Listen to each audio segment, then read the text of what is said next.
studio. Vous voyez, on est en direct de ce marathon du Mont Blanc. On est sur la 3e journée. On a vécu un joli départ avec beaucoup d'ambiance, un peu d'émotion, surtout voilà, un petit peu de stress. On a senti le stress des athlètes de haut niveau, mais c'est normal.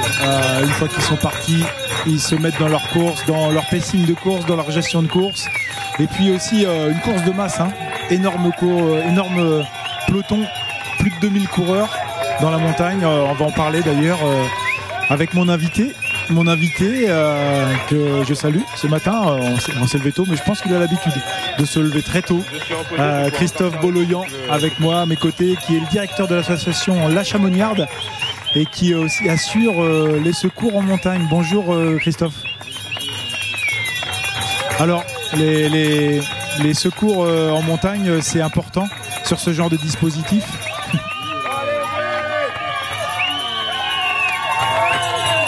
En montagne est assez conséquent sur l'ensemble des courses du week-end, puisqu'il y a eu à peu près 8000 coureurs, et sur l'ensemble des événements il y a des centaines de secouristes répartis sur le parcours. Il y a également des médecins, des infirmiers, des kinés. Voilà, le dispositif est assez énorme. Et les aspects évidemment montagne prédominent, puisque les accès sont souvent compliqués.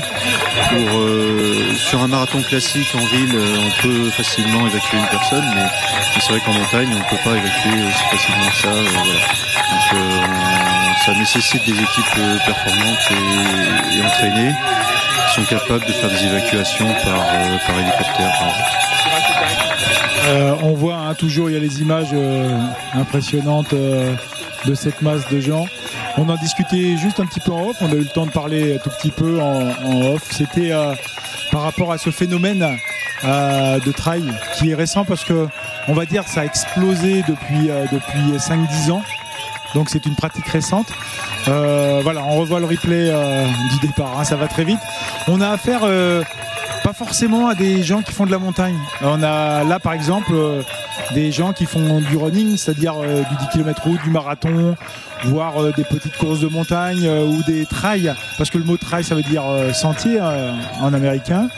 Et c'est pas un peu délicat et difficile parfois, on retrouve pas des personnes qui se trouvent en difficulté parce que la haute montagne, parce que parfois on passe dans des endroits de haute montagne.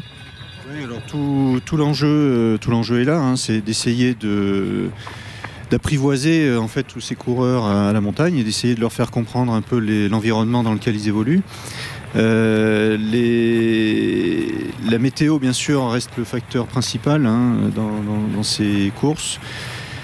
Alors très souvent on n'imagine pas qu'on puisse partir par de bonnes températures et puis qu'on puisse avoir des coups de chaud ou des coups de froid, qu'il puisse neiger, qu'il puisse venter. Voilà, on peut passer les 4 saisons en une seule journée, donc c'est le message qu'on essaye de faire passer. Il est vrai que les conditions météo sont très importante et surtout très changeante. Alors, moi j'avais aussi une petite question, parce qu'on voit des profils de trailers, coureurs, running. On voit aussi maintenant une discipline qui se met en place et je voudrais un petit peu votre avis là-dessus, parce que ça vous concerne plus particulièrement. C'est ce qu'on appelle l'alpi-running. C'est-à-dire qu'on n'est plus dans le même extrême. On est là dans l'extrême de masse, c'est-à-dire contrôlé. On a des points de contrôle, on a la possibilité d'avoir des secours, mais on voit fleurir aussi maintenant des sortes de défis. Bon, faut grimper le Mont Blanc en basket. On l'a déjà évoqué. Certains sont très experts parce qu'ils ont un pied alpiniste, mais c'est pas dit à tout le monde. Là, il y a quand même un entonnoir, non ?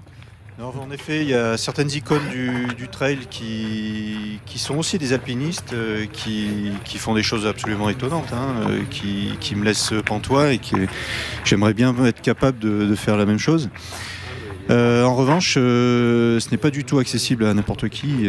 Alors on appelle ça du trail running, mais c'est tout simplement de l'alpi running, mais c'est tout simplement de l'alpinisme. Dès qu'on va en altitude, ce n'est pas l'équipement qui fait de vous un trailer ou un alpiniste, c'est l'environnement qui fait de vous un alpiniste ou un trailer. Quand on évolue en haute montagne, on est un alpiniste, on n'est pas un trailer. Donc, ce qui implique d'avoir l'équipement, d'être encordé, d'être équipé convenablement, d'être renseigné sur la météo, d'avoir les bonnes connaissances dans ces milieux-là.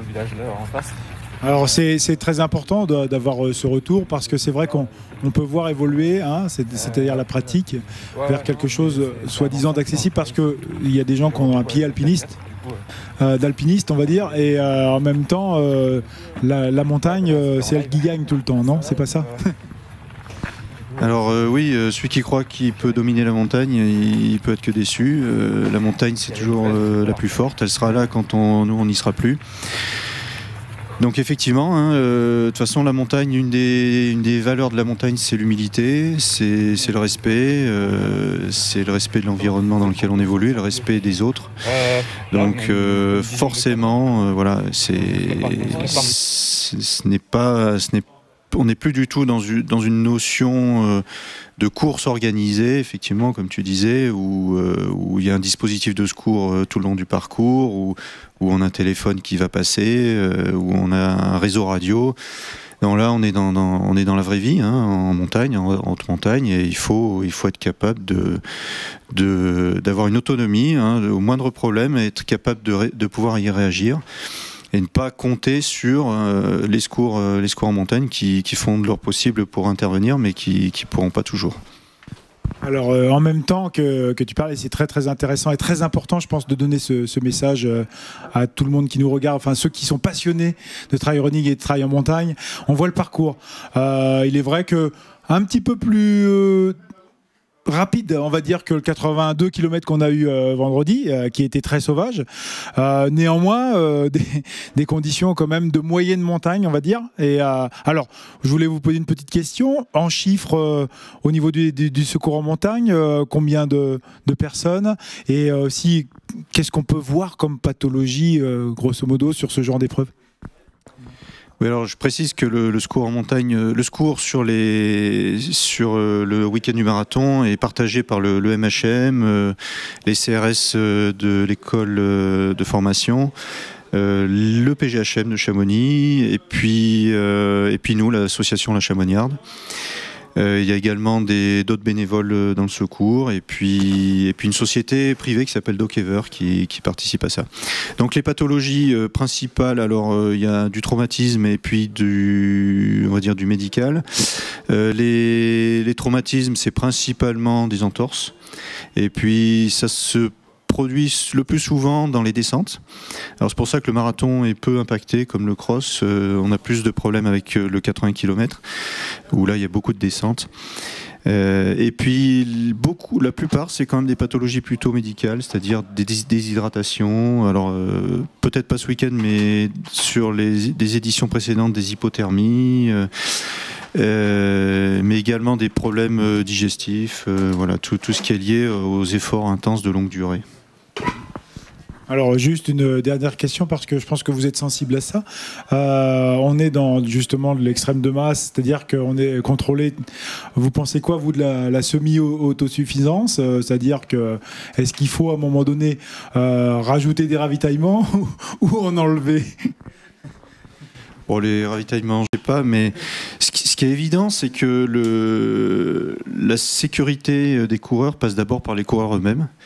Et les secours ne sont là que pour pallier à une carence. Voilà. On est en autonomie ou en semi-autonomie et le coureur doit assurer sa propre sécurité et puis celle de ceux qui l'entourent. Évidemment, c'est une responsabilité collective, mais qui est d'abord individuelle. Écoutez, je crois que vous avez un petit appel, vous allez aller sur le terrain.